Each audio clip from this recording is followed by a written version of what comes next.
Boa noite, amada igreja, a graça e a paz do nosso Senhor Jesus Cristo.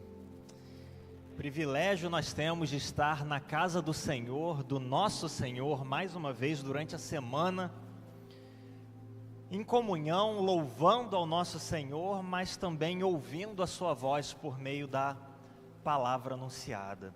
Antes de nós orarmos e entrarmos no texto, eu compartilho notícias do meu pai. Graças ao Senhor tão bondoso, tem se recuperado bem, está mantendo o repouso, a recuperação avança, ainda não pode receber visita para que a sua recuperação seja plena, seja acelerada no tempo correto, mas nós agradecemos tantas mensagens de carinho, de encorajamento dos irmãos daqui e de outros lugares que o Senhor tem levantado como prova do seu cuidado com a nossa família. Se Deus quiser, no tempo certo, Ele estará de novo conosco aqui na igreja, nos conduzindo nos caminhos do Senhor, como tem sido já por 46 anos, e glória ao Senhor por isso. Tendo dito isso, eu te convido a abrir sua Bíblia no livro do Apocalipse, capítulo de número 2, Apocalipse, o capítulo de número 2, versículos 12 a 17 nós lemos. Apocalipse 2, de 12 a 17. Algumas poucas semanas nós iniciamos uma série de estudos nas cartas do apóstolo João, enviadas a 7 igrejas específicas na Ásia Menor, e nós continuamos agora avançando para a terceira carta enviada, carta à igreja em Pérgamo. O texto diz o seguinte, Apocalipse 2, de 12 a 17. Escreve ao anjo da igreja em Pérgamo: assim diz aquele que tem a espada afiada de 2 gumes. Sei onde habitas, onde está o trono de Satanás, mas conservas o meu nome e não negaste a minha fé, mesmo nos dias de Antipas, minha fiel testemunha, que foi morto entre vós, onde Satanás habita. Entretanto, tenho algumas coisas contra ti, porque tens aí os que seguem a doutrina de Balaão, que ensinou Balaque a fazer os filhos de Israel pecarem, induzindo-os a comer das coisas sacrificadas a ídolos e a se prostituírem. Assim, também tem alguns que, de igual modo, seguem a doutrina dos nicolaítas. Portanto, arrepende-te. Se não te arrependeres, logo virei contra ti e lutarei contra eles com a espada da minha boca. Quem tem ouvidos, ouça o que o Espírito diz às igrejas. Ao vencedor darei do maná escondido e uma pedra branca, na qual está escrito um novo nome que ninguém conhece, a não ser aquele que o recebe. Vamos orar mais uma vez. Deus amado, muito obrigado, Pai, porque o Senhor cuida de nós, porque o Senhor nos permite estar na Tua casa mais uma vez nesta noite, Pai. Agora que a Tua palavra foi lida e será compartilhada, será exposta, a nossa grande expectativa, o nosso grande desejo, Pai, é sermos encorajados pelo Senhor por meio da Tua palavra viva e eficaz, de modo que saiamos daqui capacitados, renovados, dispostos a continuar enfrentando um mundo hostil a Ti, o mundo que jaz no maligno, que possamos perseverar e guardar com firmeza a nossa fé em Ti, Pai. Fala conosco, abre o nosso entendimento para nós recebermos as insondáveis maravilhas da Tua lei. É o que nós te pedimos em nome de Jesus. Amém. Como você se lembra, o apóstolo João escreveu no final do 1º século, por volta do ano de 95, 7 cartas a 7 comunidades específicas lá na Ásia Menor, atual Turquia, com um objetivo específico: encorajá-los diante da enorme perseguição que estavam sofrendo desde o ano 64, quando o imperador Nero colocou fogo em Roma e acusou falsamente os cristãos. Desde o ano 64 e de forma cada vez crescente, os cristãos estavam enfrentando perseguição. Precisavam ser encorajados. E o Senhor, de forma tão graciosa, enviou cartas personalizadas a cada uma daquelas igrejas, com esse objetivo: encorajá-los, animá-los a que permanecessem firmes. Aos que estavam se desviando, cartas que serviam como alerta a que retornassem ao caminho correto, caminho reto diante do Senhor. E lá estava então a igreja, a comunidade cristã em Pérgamo, recebendo uma carta do Senhor Jesus. A cidade de Pérgamo, e isso é bastante importante para nós entendermos a beleza desse texto, a cidade de Pérgamo é até hoje, uma das cidades mais bem escavadas de tudo que restou do Império Romano. E na verdade foi uma cidade importantíssima, foi um grande centro cultural na verdade. Na antiguidade havia alguns pouquíssimos centros de estudo, centro de cultura, e a cidade de Pérgamo era um desses centros, junto, por exemplo, com a cidade de Alexandria. Lá na cidade de Pérgamo, havia uma enorme biblioteca. Passa a primeira foto, por gentileza, irmão. Uma enorme biblioteca, a biblioteca da cidade de Alexandria, é considerada uma das maravilhas do mundo antigo. A da cidade de Pérgamo não, embora fosse uma biblioteca enorme. Estima-se que havia naquela biblioteca, essas são as ruínas da biblioteca, cerca de 200.000 livros. Havia um enorme anfiteatro também, pode passar a próxima. Um enorme anfiteatro com capacidade para 10.000 pessoas. Isso tudo porque a cidade de Pérgamo valorizava a cultura. Eles valorizavam tanto o estudo, a produção de textos, a leitura, que inclusive foi naquela cidade que surgiu o chamado pergaminho. E é justamente por esse nome que o pergaminho se chama pergaminho, por conta da cidade de Pérgamo.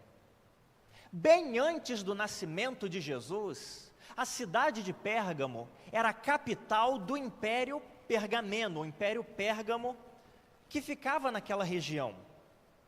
E algo muito interessante, politicamente, aconteceu na capital do Império Pergameno.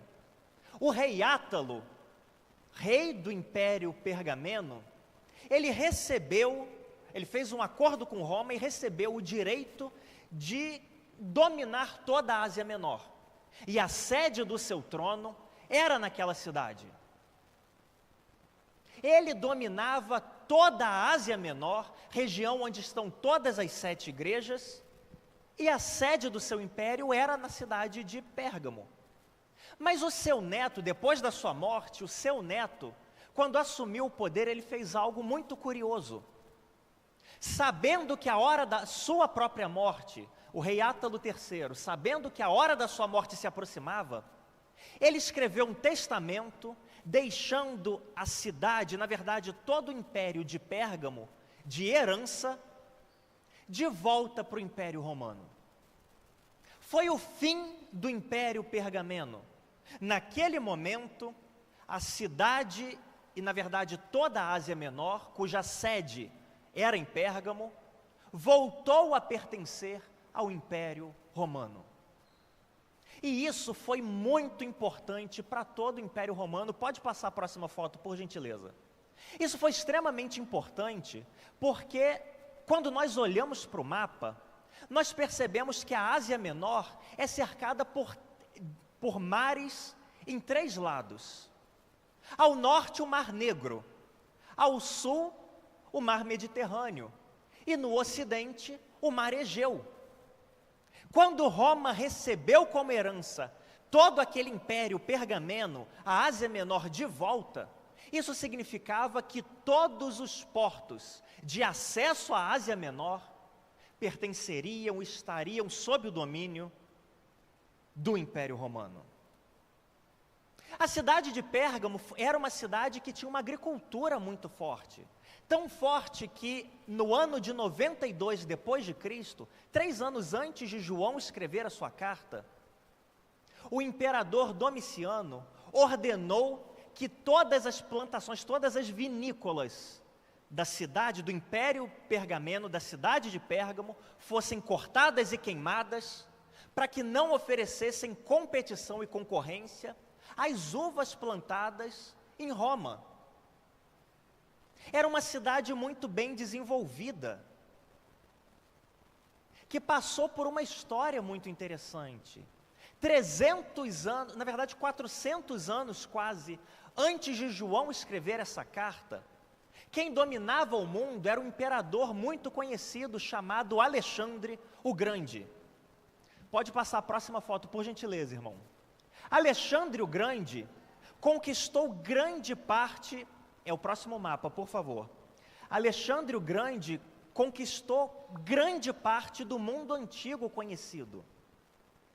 E à medida em que ele ia conquistando o mundo, ele fez algo jamais feito até aquele momento. Ele instituía como língua oficial o grego. Por onde ele passasse, por onde ele conquistasse, ele definia que o grego seria a língua oficial.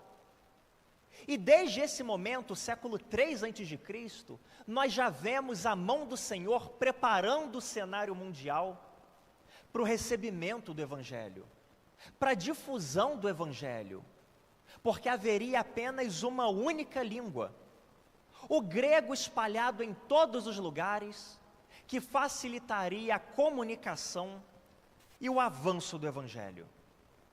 Mas quando Alexandre o Grande morreu, todo o seu império foi dividido em várias partes, e tudo caiu nas mãos do Império Romano, menos a Ásia Menor, que se tornou o Império Pergameno. A partir desse momento, o Evangelho, o cristianismo começou a se espalhar. A partir desse momento, o cristianismo começou a avançar, mas a um altíssimo custo, porque em Pérgamo havia um altíssimo risco, diferente daquele de Esmirna e daquele de Éfeso. Na cidade de Pérgamo, e essa era uma particularidade daquela cidade, cada grande divindade possuía um templo. Cada grande divindade tinha espaço de adoração grande e amplo naquela cidade, na cidade de Pérgamo. Era quase como se fosse, por exemplo, lá em Hollywood, você já deve ter visto, onde as celebridades têm as suas casas, e há ônibus que fazem turismo por Hollywood, apresentando as mansões, na verdade. Olha, aqui é a mansão de não sei quem, e essa outra é a mansão desse outro famoso. E mais ali na frente você pode ver uma outra mansão pertencente àquela atriz ou àquele ator. Na cidade de Pérgamo, era mais ou menos assim, mas com as divindades. Cada grande divindade tinha um local específico de adoração, tinha o seu ponto de celebração. Havia um Deus para cada motivo e para cada razão na cidade de Pérgamo. Pode passar a próxima, por gentileza. Por exemplo, se você tivesse um pedido muito importante, uma necessidade urgente, algo que dominasse o seu coração e te deixasse aflito, você poderia recorrer a Zeus no seu templo. Essa é a fachada do templo de Zeus, porque afinal de contas, quem melhor do que o rei dos deuses para resolver um problema tão grande? Ele que lançava raios e trovões, que tinha o poder de destruir até os exércitos mais fortes, sem dúvida alguma conseguiria resolver o seu problema. Mas se você tivesse necessidade de alegria na sua vida, se a sua vida estivesse tomada por momentos, por episódios de tristeza, e você estivesse em necessidade de alegria, de contentamento, em busca de prazer, você poderia então se dirigir até o templo de Dionísio, ou Baco na linguagem dos romanos. Pode passar a próxima. Porque ele certamente conseguiria preencher o seu coração com alegria, por meio do vinho, das músicas e das orgias. Mas se a sua necessidade, por outro lado, fosse de provisão, se você quisesse que as suas colheitas fossem abençoadas, que o seu gado se reproduzisse de maneira saudável, se você estivesse em busca de fartura, de abundância, então você poderia se dirigir ao templo da deusa Deméter, ou Ceres na linguagem dos romanos. Pode passar a próxima, por gentileza. A deusa Ceres ou Deméter, sem dúvida alguma, estenderia as suas mãos e abençoaria as suas colheitas, trazendo fartura para a sua casa, trazendo abundância para a sua vida. É claro, se você precisasse tomar uma grande decisão, tivesse diante de si uma grande questão, você poderia recorrer então à deusa Atena, ou Minerva na língua dos romanos, a deusa da sabedoria. Pode passar a próxima, por gentileza. A deusa da sabedoria, que te inspiraria, te daria inteligência, conhecimento, discernimento, de tal forma que você poderia tomar decisões acertadas e ser muito bem-sucedido. Havia várias divindades, cada uma com seu templo, na cidade de Pérgamo. Uma divindade merece destaque, o deus Asclépio, ou Esculápio. Na verdade, esse deus era o deus da cura. Se você tivesse qualquer tipo de enfermidade, se você soubesse o que era ou não soubesse o que era, você poderia então, se estivesse na cidade de Pérgamo, se dirigir até o templo do deus Asclépio em busca de cura, porque os sacerdotes que trabalhavam lá, que viviam lá, sem dúvida alguma poderiam fazer alguma coisa em seu benefício. O templo de Asclépio em Pérgamo ficou conhecido e se tornou famoso como um grande centro de cura, na verdade, um grande hospital.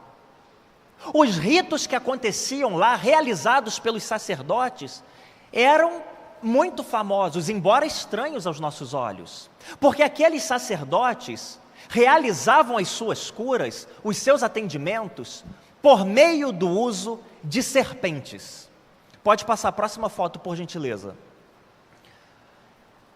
Isso é parte do que restou do templo de Asclépio. Qualquer pessoa enferma poderia se dirigir para lá e seria atendida por um sacerdote. Os sacerdotes então usariam serpentes para entrar em transe, eles entrarem em transe e terem o entendimento do que é que estava causando enfermidade nas pessoas. E então eles poderiam revelar para as pessoas qual era o problema e elas talvez fossem curadas. Ou então os sacerdotes podiam recomendar um outro tipo de tratamento. As pessoas eram colocadas naquelas câmaras, a gente tem algumas ali do lado direito, eram fechadas ali, e essas câmaras eram preenchidas com serpentes. Na verdade, algumas serpentes eram colocadas em cada câmara. E as pessoas passavam a noite naquelas câmaras com as serpentes rastejando por cima das pessoas. E a expectativa, a ideia, a intenção por trás disso era que as serpentes curariam aquelas pessoas. Esse templo ao deus Asclépio, lá na cidade de Pérgamo, e o seu uso de serpentes foi tão marcante, tão famoso, pode passar a próxima foto, por gentileza, que até hoje nós temos como símbolo da medicina o cajado do sacerdote com a serpente, proveniente daquela cidade. Essa era a cidade de Pérgamo, com templos para tudo quanto é lado.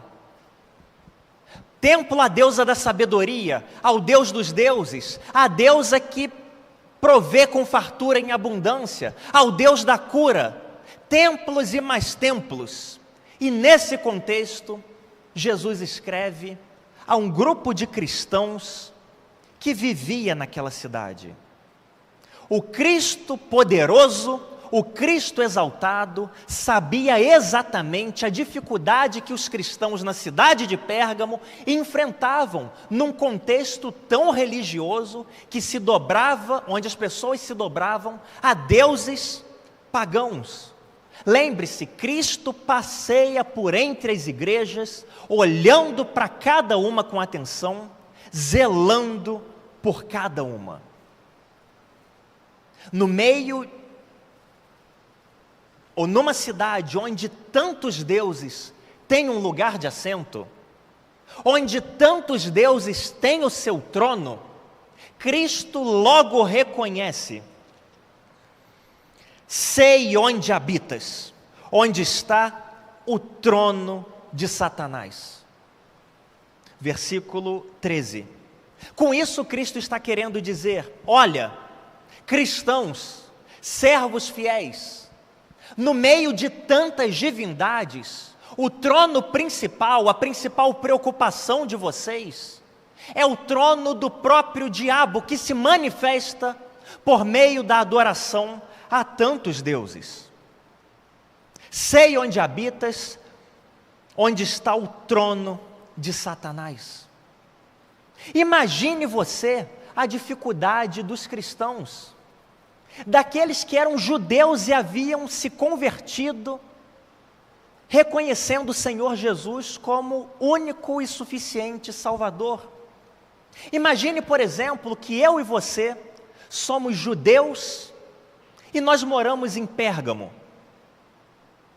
Até que em determinado momento nós decidimos sair da cidade de Pérgamo e viajar até Jerusalém para comemorar alguma das festas comemoradas, por exemplo, a festa de Pentecostes.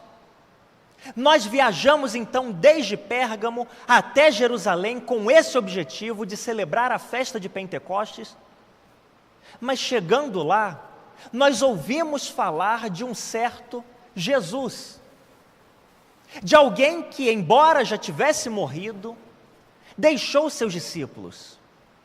E nós nos maravilhamos com aquilo que nós ouvimos a respeito desse Jesus.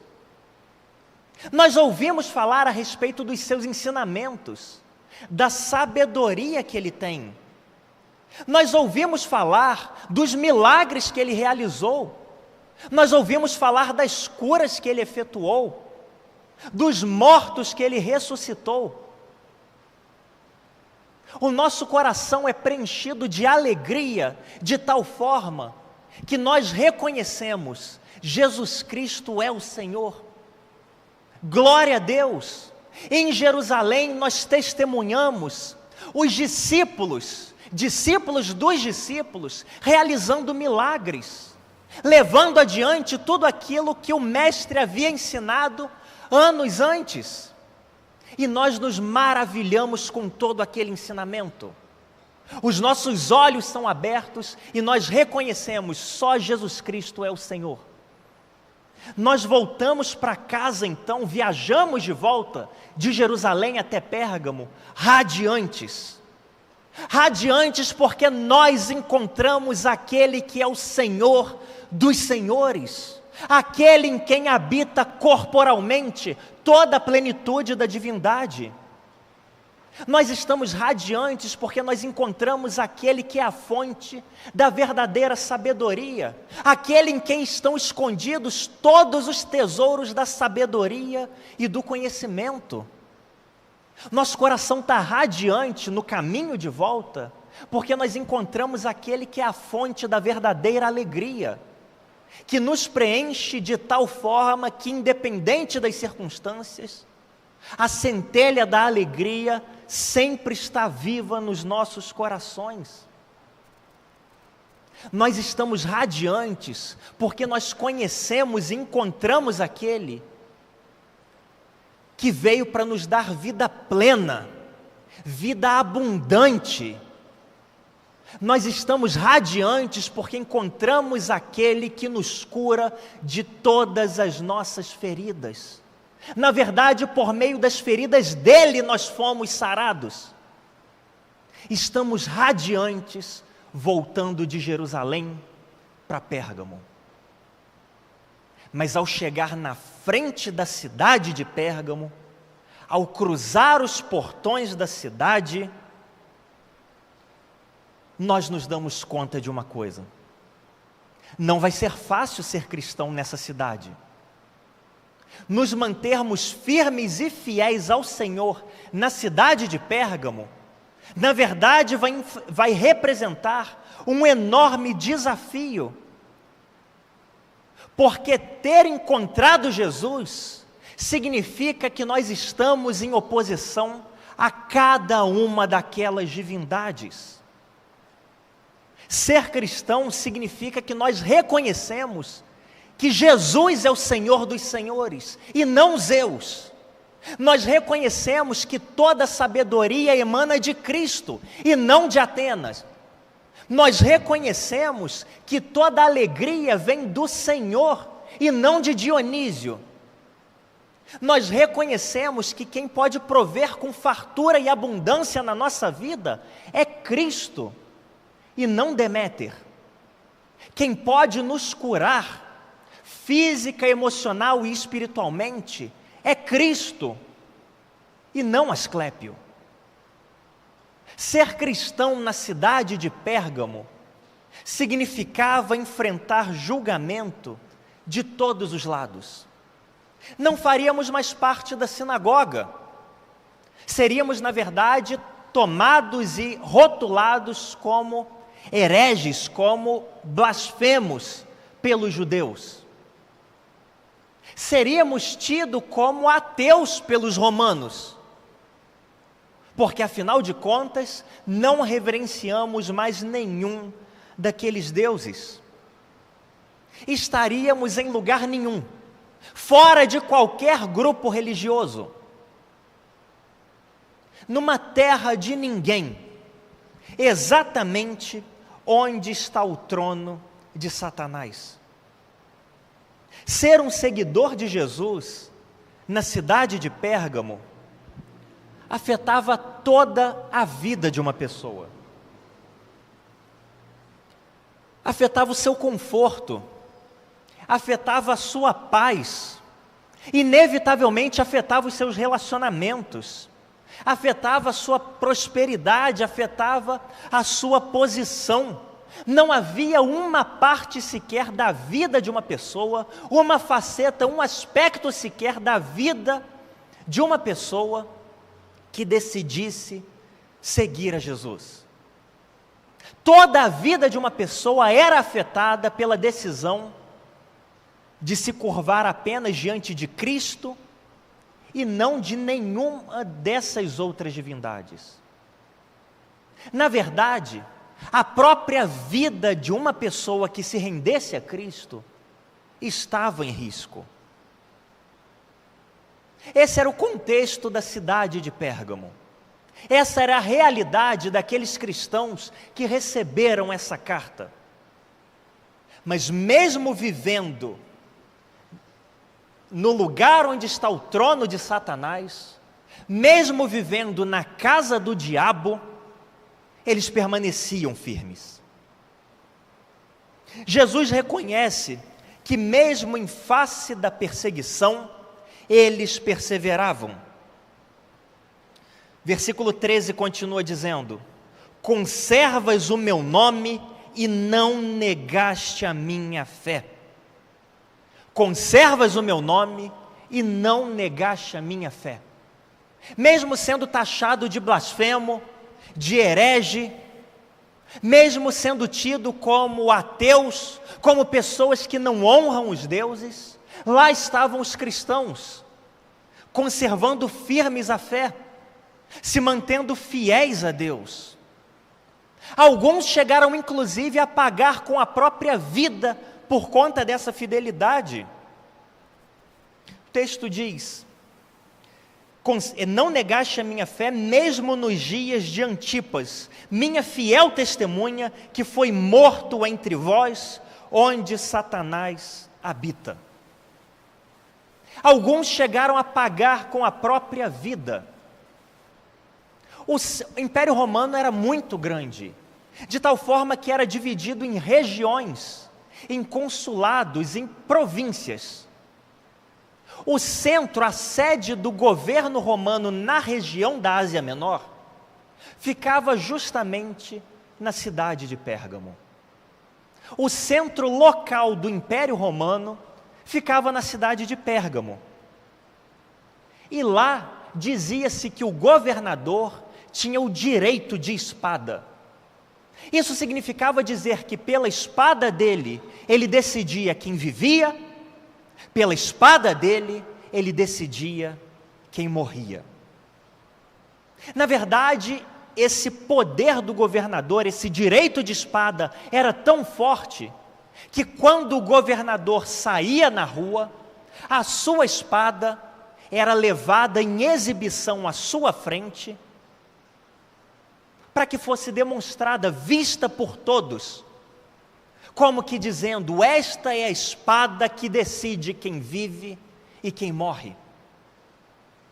Imagina a mente dos cristãos que viviam na cidade de Pérgamo, vendo a espada do governador passar, sabendo que aquela mesma espada tinha decidido pela morte de alguns irmãos e irmãs, sabendo que aquela mesma espada poderia decidir a sua morte. Um dos cristãos mortos na cidade de Pérgamo foi Antipas, que o texto fala: mesmo nos dias de Antipas, minha fiel testemunha, que foi morto entre vós. Um dos cristãos mortos em Pérgamo, por se manter fiel a Cristo, foi Antipas. A tradição diz que ele não foi simplesmente executado de uma maneira rápida e indolor. Pode passar a próxima foto, por gentileza. Na verdade, a tradição nos diz que a maneira escolhida pelo governador para dar fim à vida de Antipas foi ele sendo amarrado e colocado dentro de um touro de bronze, posto em cima de uma fogueira.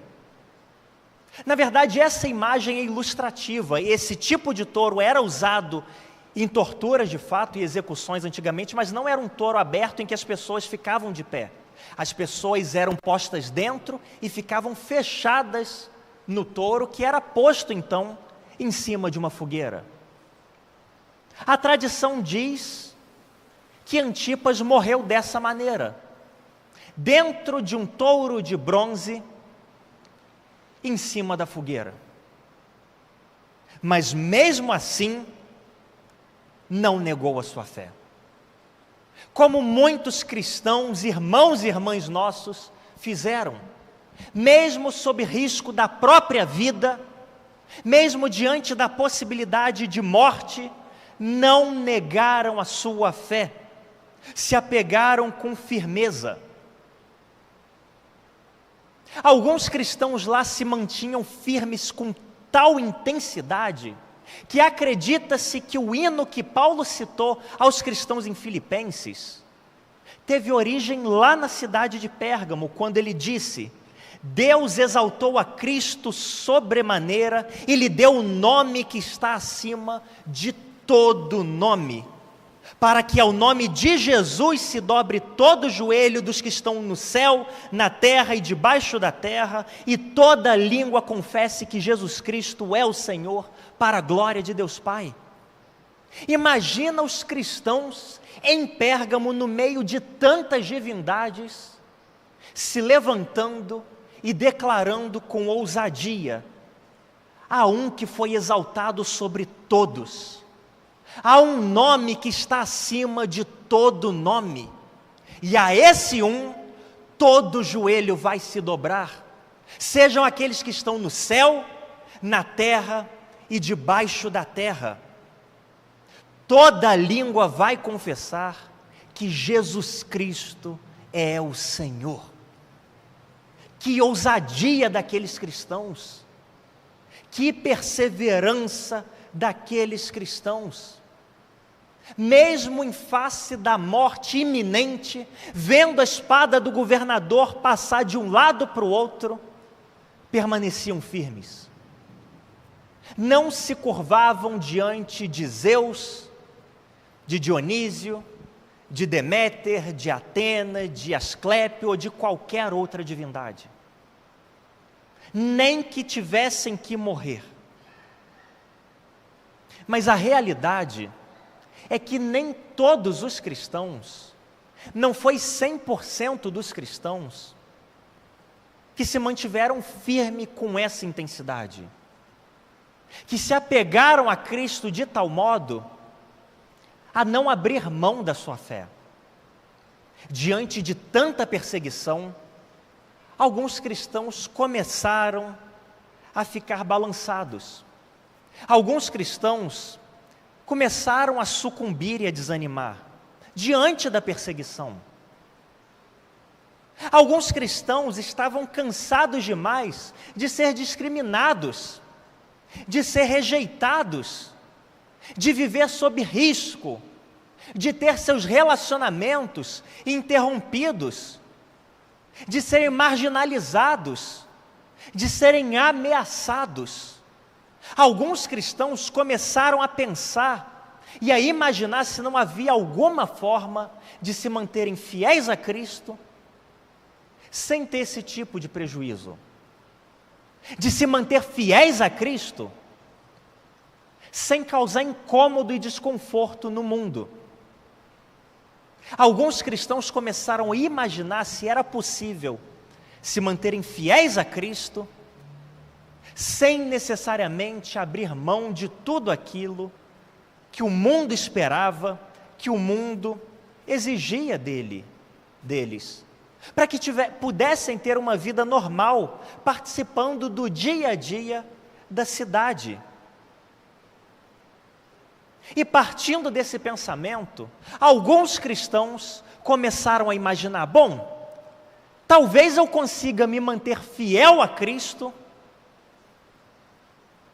mas ter alguma parte com as outras divindades. Eu declaro, eu reconheço que Jesus Cristo é o Senhor. Eu oro pedindo para que Ele me abençoe, porque eu sei que Ele é poderoso. Mas que mal tem se eu for no templo de Zeus, de Júpiter, e fizer uma oração para Ele também? Eu reconheço que é Ele que me abençoa com fartura, é Ele que provê na minha vida, é Ele que me sustenta. Mas será que tem tanto problema assim se eu for no templo da deusa Deméter e oferecer um sacrifício pequeno? Eu creio que Ele é poderoso para me curar. Mas que mal tem se eu for no templo do Asclépio só para conversar com o sacerdote, só para encostar numa serpente? Não vou nem passar a noite lá, serpente nenhuma vai rastejar por cima de mim. Mas qual o problema disso? E esse pensamento de tentar servir a Deus, mas manter as mãos dadas com o mundo, aparentemente sutil, logo se revelou um enorme problema. Porque em questão de pouco tempo, aqueles cristãos que pensaram que era possível caminhar com Cristo, mas caminhar também com o mundo, servir a Cristo, mas visitar o templo dos outros deuses, logo eles estavam envolvidos em orgias e em sacrifícios a outros deuses, em idolatria de fato.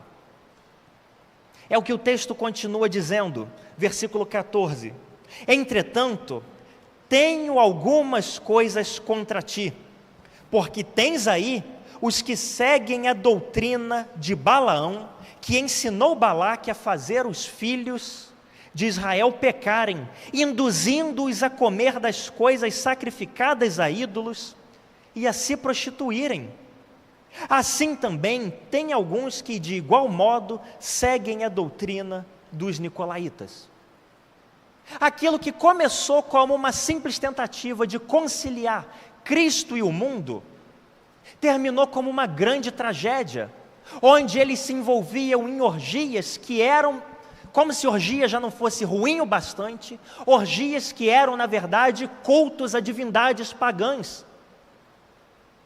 Sacrifícios, às vezes humanos, em honra e homenagem das divindades pagãs.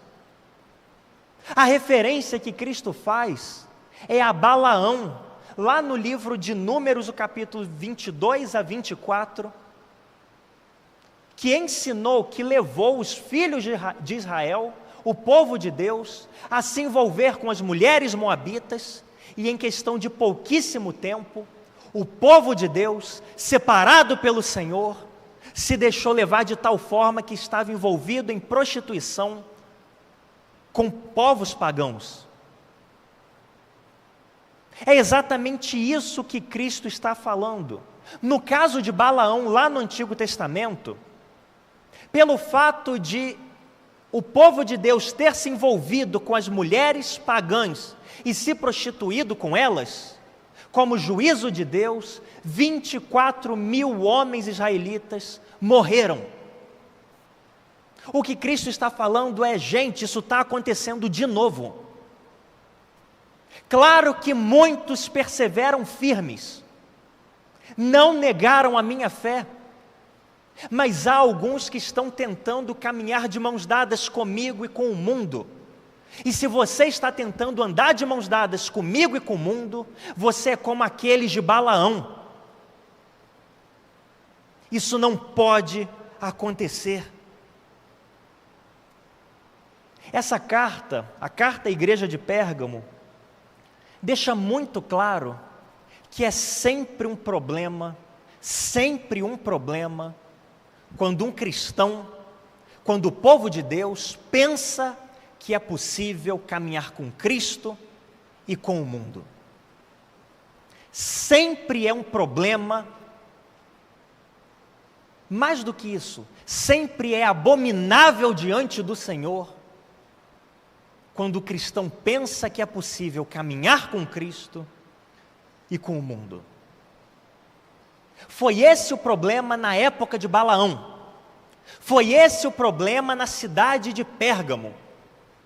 É esse, muitas vezes, o problema hoje. Na época do politicamente correto, quantas igrejas há, quantos cristãos há, que não tentam dar um jeitinho de caminhar com Cristo sem desagradar o mundo, de ser fiéis ao Senhor sem arrumar problema com o mundo. Isso é impossível, porque a mensagem de Cristo expõe tudo que o mundo faz. É impossível tentar caminhar com Cristo e em paz com esse mundo. Isso é tão sério e tão real, que Cristo permitiu que essa carta chegasse até nós para servir de alerta. Aqueles que pensam que a mensagem do Evangelho é muito agressiva, precisa ser comunicada com cuidado para não assustar ninguém. Falar de pecado pode ofender. Eu não quero parecer intolerante por expor aquilo que a Bíblia diz, então eu preciso adaptar aquilo que a palavra do Senhor diz, para que ninguém pense mal a meu respeito. Quantos cristãos há que, na verdade, têm vergonha do Evangelho e de se colocar com firmeza diante e com base naquilo que a palavra de Deus fala abertamente? No ano passado, agora, 2024, na Páscoa, eu li uma reportagem a respeito de uma igreja lá nos Estados Unidos que decidiu fazer um belíssimo musical de Páscoa. Mas eles queriam tomar muito cuidado para não ofender ninguém, para não desagradar ninguém, e por isso eles decidiram fazer o musical tomando 2 cuidados. Em primeiro lugar, não falariam de pecado, porque eles não queriam que ninguém ficasse desconfortável e se sentindo mal consigo mesmo. E em segundo lugar, no musical de Páscoa, não falariam da morte de Cristo. Da morte de Cristo. No musical de Páscoa. Eu nem imagino o que foi o musical. Se é que foi. Como é possível um cristão achar que é uma boa ideia não falar da morte de Cristo e do pecado para não ofender alguém? Quantos há, talvez no nosso meio, que começam a agir como os cristãos de Pérgamo, tentando dar as mãos para Cristo e segurar com firmeza, mas em contato com o mundo. Os cristãos em Pérgamo estavam, na verdade, num beco sem saída, onde era muito difícil seguir a Jesus. Ainda assim, a maioria perseverou. Na verdade, aquilo que aconteceu em Pérgamo é o que acontece hoje. Quantos cristãos há que não se encontram numa situação difícil por seguir a Cristo? Talvez seja o seu caso, você entregou a sua vida a Jesus, mas a sua esposa não, o seu marido não, e ele não gostou dessa decisão sua, ela não gostou dessa decisão sua. Você se converteu e quer caminhar com Jesus, mas os seus pais se desagradaram disso. Isso gerou ruído para você. Que situação difícil. Talvez você, por querer caminhar firme com Jesus, sem negar sua fé nele, enfrenta dificuldades no trabalho, vê oportunidades de promoção passarem, vê conversas acontecendo sem você, sabe que as pessoas falam de você, porque você é cristão. Mas na verdade, ser cristão significa enfrentar situações difíceis, por sermos cristãos. Por sermos cristãos. Mas o nosso Senhor é tão misericordioso que não nos deixa sem recompensa. Não nos permite sofrer nesse mundo em vão. É por isso que ele termina a sua carta à igreja de Pérgamo, prometendo algo maravilhoso. Versículo 17: quem tem ouvidos, ouça o que o Espírito diz às igrejas. Ao vencedor darei do maná escondido e uma pedra branca na qual está escrito um novo nome que ninguém conhece, a não ser aquele que o recebe. Duas recompensas. O maná escondido em primeiro lugar. Maná talvez seja um dos símbolos mais claros da provisão de Deus. Quando o povo estava no deserto e não tinha o que comer, não tinha onde plantar, não tinha onde colher, lá estava Deus todos os dias enviando o maná, sustentando o povo, entrando com provisão. E é esse maná, o maná escondido, que ele promete a quem permanecer firme. Pensa no maná da presença de Deus, no maná da companhia do Senhor, no maná do seu amor, da sua sabedoria, do seu cuidado dia após dia derramados sobre a sua vida. Você que caminha no deserto por ser povo de Deus, você que permanece firme, não está desamparado, porque ele promete o maná escondido. Mas mais do que isso, uma pedra branca na qual está escrito um novo nome que ninguém conhece, a não ser aquele que o recebe. Nas festas mais chiques do Império Romano, nas festas da alta sociedade, os convites eram enviados de uma forma especial. Num tablete de mármore branco, o nome dos convidados era gravado, era esculpido, na verdade, enviado para a casa daqueles convidados de honra. Só entrava nas festas de gala a pessoa que tivesse aquela pedra de mármore com seu nome escrito. Para os cristãos, era algo impensável participar de qualquer uma dessas festas. Mas eles não ficariam desamparados. Darei uma pedra branca na qual está escrito um novo nome que ninguém conhece, a não ser aquele que o recebe. É isso que o Senhor tem preparado para todo aquele que permanece firme, para todo aquele que não nega o seu nome, mesmo diante de perseguição por causa dele, mesmo diante de luta por causa dele, mesmo enfrentando situações difíceis, simplesmente por ser cristão. Há recompensa para todos os que permanecerem firmes no Senhor. E quem diz isso é aquele que tem a verdadeira espada de dois gumes. É o que diz o versículo 12. Com isso, Jesus está dizendo: não é o governador que tem a palavra final sobre a vida de vocês, com essa espada que ele usa para desfilar para cima e para baixo. Quem tem a verdadeira espada, a que decide destinos, sou eu. E se você permanecer firme, o que te aguarda é a minha provisão abundante sobre a sua vida, e no final das contas, uma pedra branca com o seu nome, e você vai reconhecer isso.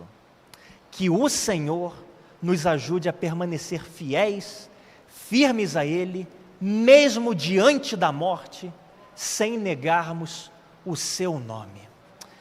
Quero te convidar a fechar os seus olhos. Nós vamos orar nesse momento, já encerrando o culto também, pedindo que o Senhor nos ajude a sermos servos fiéis, independente da dificuldade que enfrentarmos, independente de quem desagradarmos, que tenhamos sempre a firme disposição no nosso coração, como os apóstolos tiveram.